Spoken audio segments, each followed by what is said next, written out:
오늘 나눌 말씀은 출애굽기 22장 21절에서 31절의 말씀입니다. 출애굽기 22장 21절에서 31절 말씀 우리 함께 봅니다. 출애굽기 22장 21절에서 31절 말씀 우리 한 목소리로 읽겠습니다. 너는 이방 나그네를 압제하지 말며 그들을 학대하지 말라. 너희도 애굽 땅에서 나그네였음이라. 너는 과부나 고아를 해롭게 하지 말라. 내가 만일 그들을 해롭게 함으로 그들이 내게 부르짖으면 내가 반드시 그 부르짖음을 들으리라. 나의 노가 맹렬함으로 내가 칼로 너희를 죽이리니 너희 아내는 과부가 되고 너희 자녀는 고아가 되리라. 내가 만일 너와 함께한 내 백성 중에서 가난한 자에게 돈을 구워주면 너는 그에게 채권자 같이 하지 말며 이자를 받지 말 것이며 내가 만일 이웃의 옷을 전당 잡거든 해가 지기 전에 그에게 돌려보내라. 그것이 유일한 옷이라. 그것이 그의 알몸을 가릴 옷인즉 그가 무엇을 입고 자겠느냐. 그가 내게 부르짖으면 내가 들으리니 나는 자비로운 자임이니라. 너는 재판장을 모독하지 말며 백성의 지도자를 저주하지 말지니라. 너는 내가 추수한 것과 내가 짜낸 즙을 바치기를 더디하지 말지며 내 처음 난 아들들을 내게 줄지며 내 소와 양도 그와 같이 하되 이랫동안 어미와 함께 있게 하다가 여드레 만에 내게 줄지니라. 너희는 내게 거룩한 사람이 될지니 들에서 짐승에게 찢긴 동물의 고기를 먹지 말고 그것을 개에게 던질지니라. 아멘. 하나님께서 주신 법규들을 살펴보고 있습니다. 하나님이 주신 법의 핵심은 법 조항 그 자체가 아니라 그 안에 담겨 있는 하나님의 의도와 하나님의 마음이다라고 했죠. 그리고 그 법을 통해서 알리시려는 하나님의 의도와 마음은 하나님을 알고 하나님의 마음과 뜻을 알아 하나님의 마음을 가지고 살아가게 하시려는 것이다라고 했죠. 아무리 법이 정교하고 훌륭해도 하나님을 모르고 하나님을 의식하지 않는 사람, 하나님을 믿지 않는 사람에게는 그 법이 아무 소용이 없습니다. 그래서 법을 알고 법을 적용하는 것보다 하나님을 알고 하나님의 마음을 갖는 것이 먼저인 겁니다.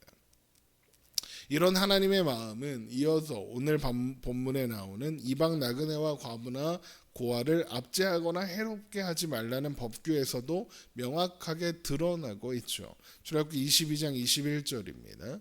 너는 이방 나그네를 압제하지 말며 그들을 학대하지 말라. 너희도 애굽 땅에서 나그네였음이라. 너는 과부나 고아를 해롭게 하지 말라. 내가 만일 그들을 해롭게 함으로 그들이 내게 부르짖으면 내가 반드시 그 부르짖음을 들으리라. 나의 노가 맹렬함으로 내가 칼로 너희를 죽이리니 너희 아내는 과부가 되고 너희 자녀는 고아가 되리라. 세상에서 사람들이 가장 무서워하지 않는 사람들이 있다면 아마도 그건 나그네, 과부, 고아 같은 사람들일 겁니다. 그들은 시대를 불문하고 소외된 계층이고 무시당하고 외면당하는 자리에 있습니다. 하나님은 바로 그런 자들을 해롭게 하지 말라고 하시는 겁니다. 그러면 하나님은 왜 그런 사람들을 해롭게 하지 말라고 하시는 걸까? 하나님의 백성 중에 그런 존재가 아닌 사람 없기 때문에 그렇습니다. 물론 하나님께서 부르신 사람들은 다양한 배경을 가지고 있습니다. 부자인 사람도 있을 것이고 가난한 사람, 고아와 과부도 있겠지만 가족이 있는 사람도 있을 겁니다. 그러나 그런 배경과는 상관없이 하나님께서 부르신 사람들의 공통점이 있습니다. 바로 모두 자격 없는 사람들이라는 거죠. 하나님께 부름받은 사람 중 그 누구도 자격 있는 사람이 없습니다. 어떤 배경을 가졌든 그들은 고아나 과부의 입장과 다르지 않은 사람들이었습니다. 아담의 범죄 이후로 하나님과 분리된 모든 인간은 고아였고 과부였으며 온 땅을 유리하는 나그네였으니까요. 그래서 출애굽기 22장 21절에 너는 이방 나그네를 압제하지 말고 그들을 학대하지 말라라고 하시면서 너희도 애굽 땅에서 나그네였음이라라고 하시는 겁니다. 하나님께서 먼저 나그네였던 그들을, 고아이며 과부였던 그들을 찾아가셨고 그들을 구원하셨습니다. 먼저 사랑하시고 먼저 그들의 부르짖음을 들으셨습니다. 외면하지 않고 구원하셨죠.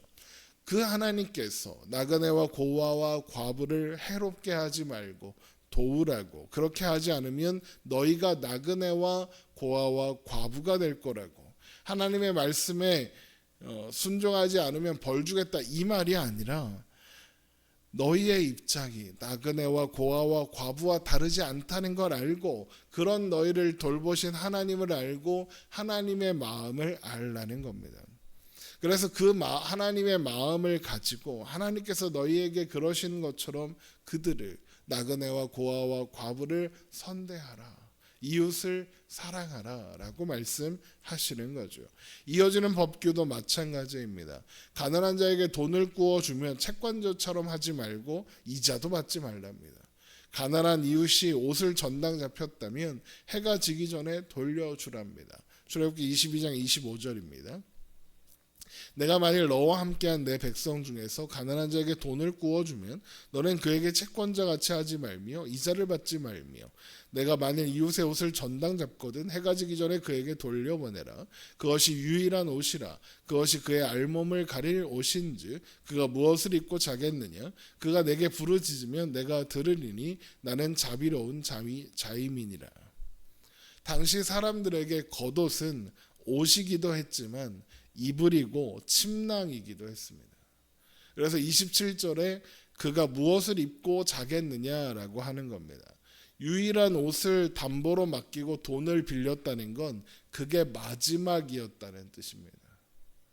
하나님은 그런 가난한 사람에게 이자를 받지 말라고, 채권자처럼 하지 말라고, 그러니까 억지로 돈을 받아내려고 하지 말라고 하시는 겁니다. 그러면서 뭐라고 하십니까? 27절에 그가 내게 부르짖으면 내가 들으리니 나는 자비로운 자임이니라 하십니다. 그가 부르짖는 소리를 들으시겠답니다. 이 말씀도 21절에 너희도 애굽 땅에서 나그네였음이라 라고 하신 것과 같은 의미입니다.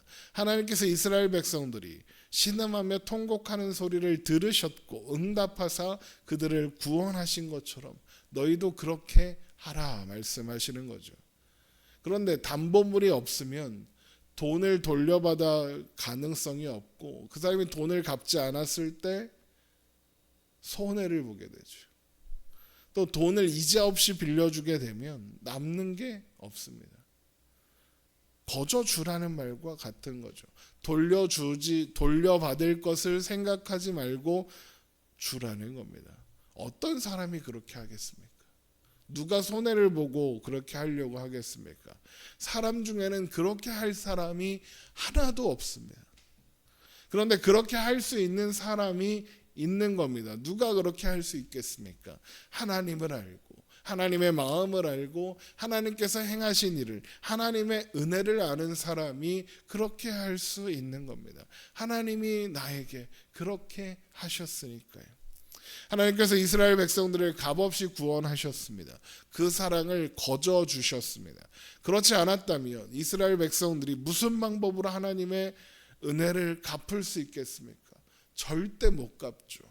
이것을 아는 사람이라면 하나님의 마음으로 가난한 이유, 그래서 마지막까지 코너에 몰린 사람, 그래서 그 마지막 남은 옷까지라도 담보로 맡겨 돈을 빌려야 하는 사람에게 돈을 거저 빌려줄 수 있는 겁니다. 담보물을 요구하지 않을 수 있는 것이고 이자를 요구하지 않으며 돌려내라고 강요하지 않게 되는 겁니다. 그저 나눌 수 있게 되는 거죠. 하나님을 알고 하나님의 마음을 알게 되니까요. 결국 가난한 자에게 돈을 빌려줄 때 채권자처럼 하지 말고 이자도 받지 말고 담보도 받지 말라. 이것은 하나님께서 너에게 그렇게 하신 것처럼 가난한 자를 돌보아라 라고 하시는 겁니다. 하나님을 알고 하나님의 마음을 아는 사람으로 살아라. 하나님의 마음을 가지고 살아라 말씀하시는 겁니다. 그래서 출애굽기 22장 28절에 너는 재판장을 모독하지 말며 백성의 지도자를 저주하지 말지니라 라고 하시는 겁니다. 지난 시간에 말씀드린 것처럼 여기에서 재판장은 판사를 말하는 게 아니라 하나님을 말하는 겁니다. 하나님을 모독하지 말라는 거죠. 백성의 지도자도 마찬가지입니다. 백성의 지도자는 정치하는 사람이나 지금 모세나 여호수아를 말하는 게 아니라 하나님을 가리키는 말입니다. 이스라엘 백성들의 지도자는 모세도 아론도 여호수아도 아닌 하나님이시니까요. 하나님을 알고 하나님의 마음을 알고 하나님을 사랑하고 존중하는 자로 서라 말씀하시는 겁니다. 그래서 출애굽기 22장 29절 이하에 너는 내가 추수한 것과 내가 짜낸 집 바치기를 더디하지 말지며 내 처음 난 아들들을 내게 줄지며 내 소와 양도 그와 같이 하되 이레 동안 어미와 함께 있게 하다가 여드레 만에 내게 줄지니라.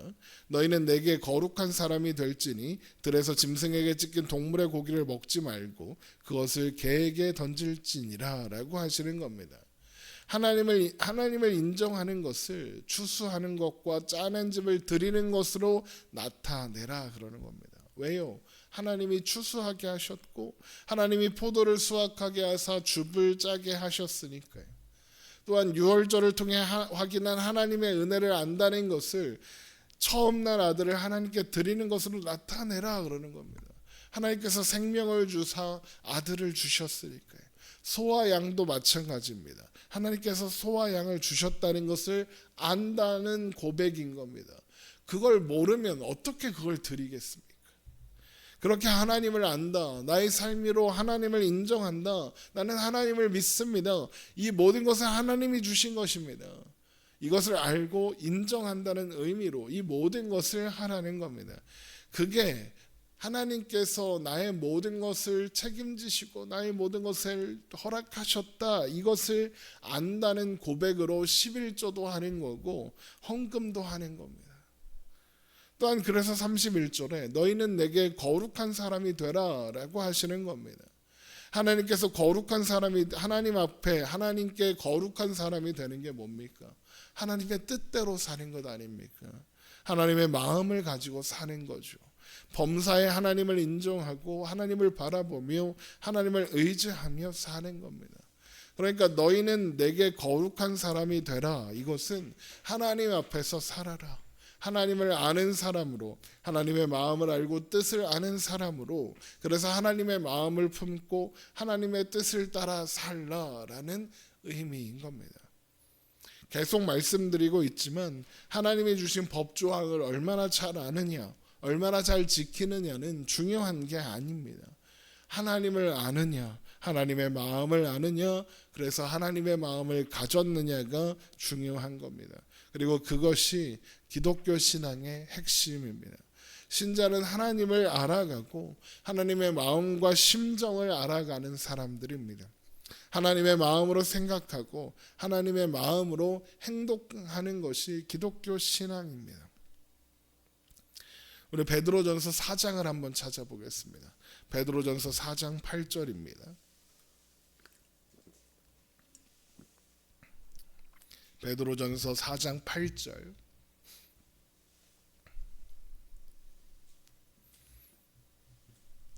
베드로전서 4장 8절입니다. 베드로가 이야기하는 성도의 태도, 마음인 겁니다. 무엇보다도 뜨겁게 서로 사랑할지니 사랑은 허다한 죄를 덮느니라. 서로 대접하기를 원망 없이 하고 각각 은사를 받은 대로 하나님의 여러 가지 은혜를 맡은 선한 청지기 같이 서로 봉사하라. 만일 누가 말하려면 하나님의 말씀을 하는 것 같이 하고 누가 봉사하려면 하나님이 공급하시는 힘으로 하는 것 같이 하라. 이는 범사의 예수 그리스도로 말미암아 하나님이 영광을 받으시게 하려 함이니 그에게 영광과 권능이 세세에 무궁하도록 있느니라. 아멘. 그러는 겁니다. 말하려면 하나님의 말씀을 하는 것 같이 하고 봉사하려면 하나님이 공급하시는 힘으로 하는 것 같이 하라는 겁니다. 하나님의 마음을 알아 하나님의 마음으로 말하고 하나님의 마음으로 행동하라는 겁니다. 이웃을 뜨겁게 사랑하고 서로 대접하기를 원망 없이 그러니까 돌려받을 것을 생각하지 않고 사랑하라는 겁니다. 하나님의 백성들이 하나님을 알고 하나님의 마음과 심정으로 살아가는 것 그것이 하나님께서 주신 법에 담겨 있는 하나님의 마음이고 의도인 겁니다. 하나님을 알고 하나님의 마음과 심정을 알고 하나님의 마음을 가지고 오늘을 살아가는 우리가 되기를 주님의 이름으로 축원합니다. 기도하겠습니다.